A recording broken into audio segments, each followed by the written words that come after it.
Using some fancy calculations, the website How It Works determined that an average hurricane releases energy equivalent to about 200 times the total amount of energy that can be produced by all the world's power plants combined in a single day. The website notes that NASA estimates that over a hurricane's life cycle, it might release energy equivalent to some 10,000 atomic bombs.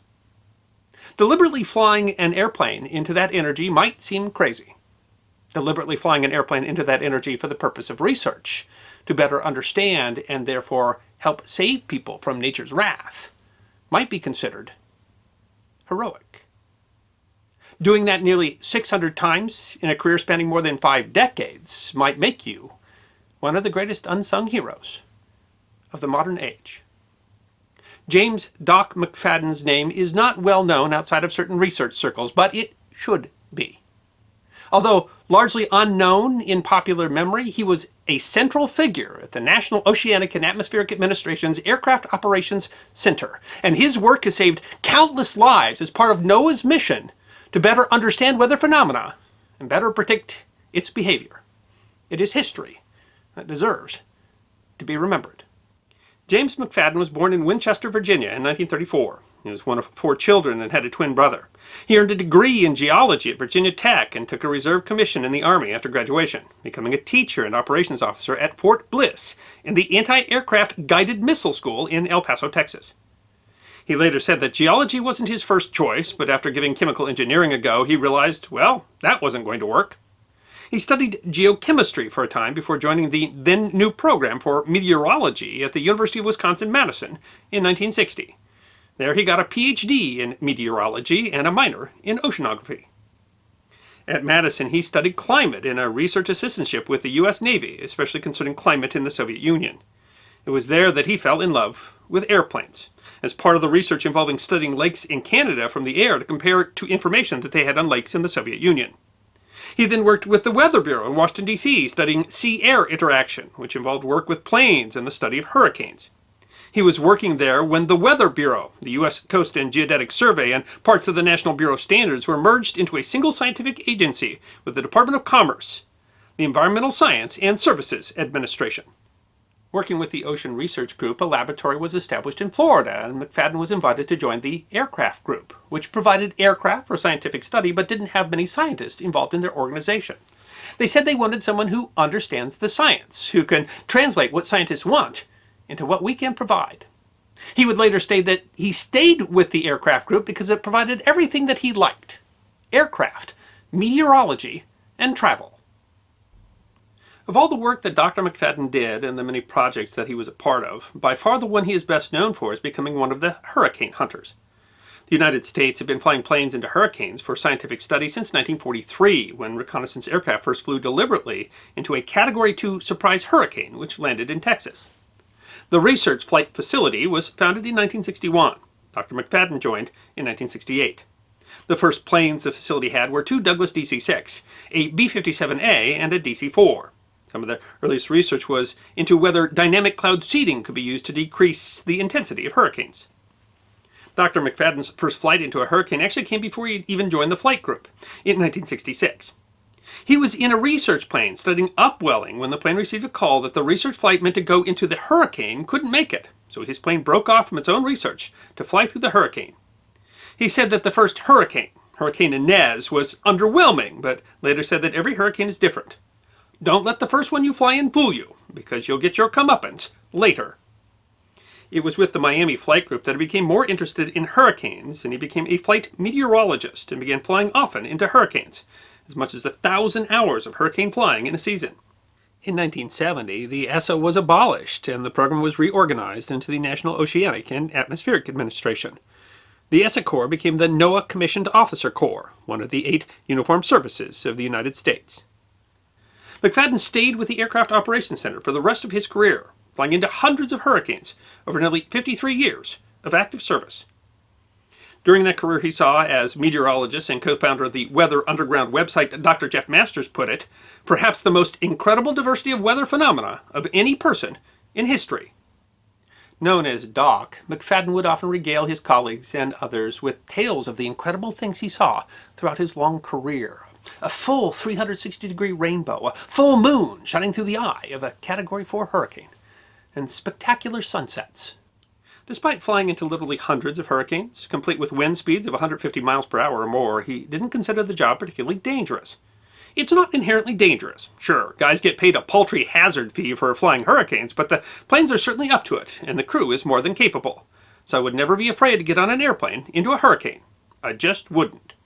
Still, Dr. McFadden was a part of 2 close calls during his career. In 1989, he was aboard a plane that flew into Hurricane Hugo, showing a reporter from Barbados what they did during a mission. They flew into the hurricane at 1,500 feet and had misjudged what they thought was a Category 2 or 3 hurricane and turned out to be in a rapidly intensifying Category 5. They lost an engine in the storm's eye wall and nearly plunged into the sea, but the pilot was able to steady the plane and get them home. "I say I have 9 lives," McFadden said. And that was one of my 9 lives. He was also aboard a plane in 2007, doing work with the Ocean Winds Project, chasing a hurricane-strength winter storm in the Atlantic. The storm was remarkable and threw sea spray up 3,000 feet to where the plane was flying. 3 engines failed in rapid succession, and the plane fell steadily towards the ocean in weather so cold and the sea so harsh it was unlikely they would survive. Like a miracle, they tried to restart the engines, and each one came back online. They were able to land safely. Initially, the research flight facility operated out of the Miami International Airport and flew missions around the world researching all kinds of atmospheric phenomena and weather. They did monsoon projects in India, thunderstorm projects in the western United States, along with studies of winter storms, projects in West Africa, and of course hurricanes in the Caribbean. McFadden said that in many ways, flying in hurricanes in the 70s was similar to today, except that they were flying in older aircraft with much older technology. McFadden began flying in DC-6s, but by 1975 NOAA received the first of 2 specially designed and modified P-3 Orions, which became 2 of the primary hurricane hunting planes. In the mid-1980s, Dr. McFadden became the Chief of Programs and Projects at the Aircraft Operations Center. In that position, he oversaw and coordinated all research projects involving NOAA's aircraft.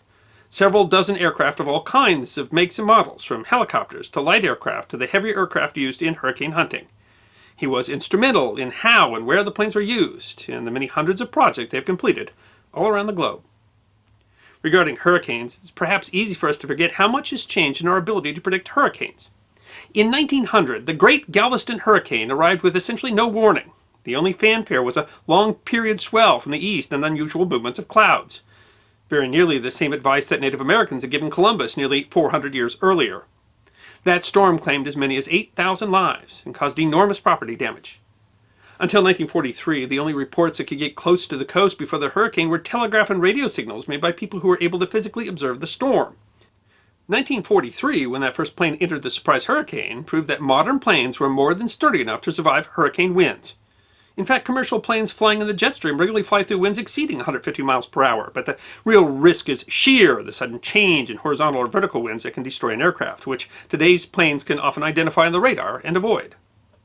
Only a year later, the light loss of life in a New England hurricane was attributed to better forecasts. By the 1950s, hurricane hunters would track the storms and fix their centers by flying into the storm perpendicular to the wind until they reached the eye. This allowed them to measure the strength of the hurricane and later predict their behavior using statistical models.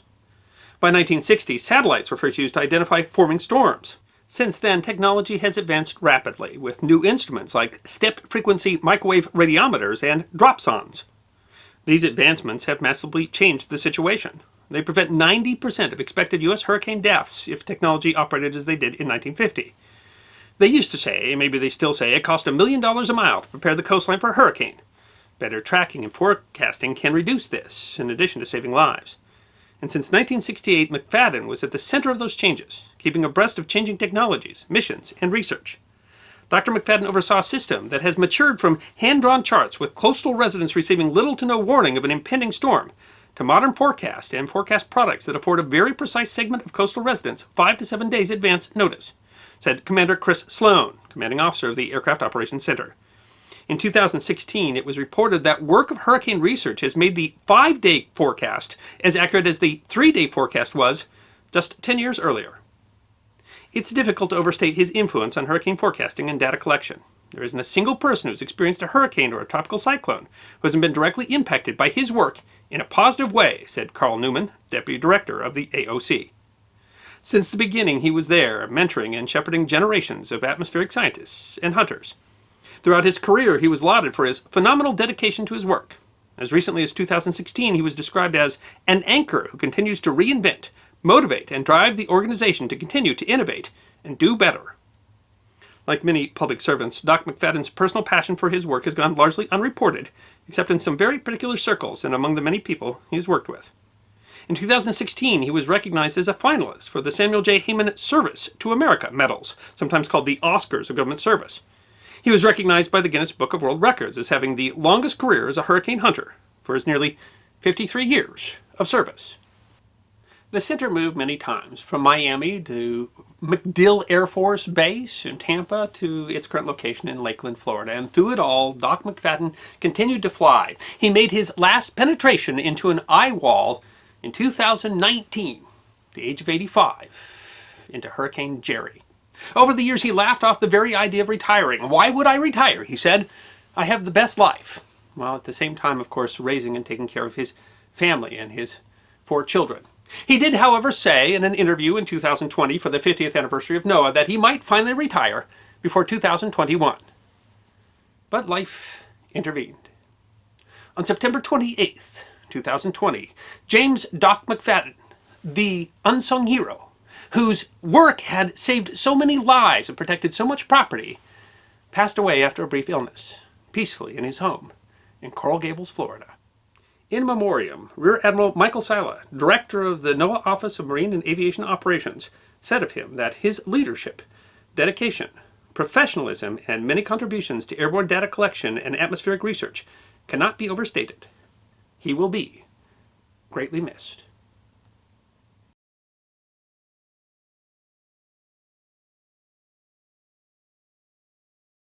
I hope you enjoyed this episode of The History Guy, short snippets of forgotten history between 10 and 15 minutes long. And if you did enjoy, please go ahead and click that thumbs up button.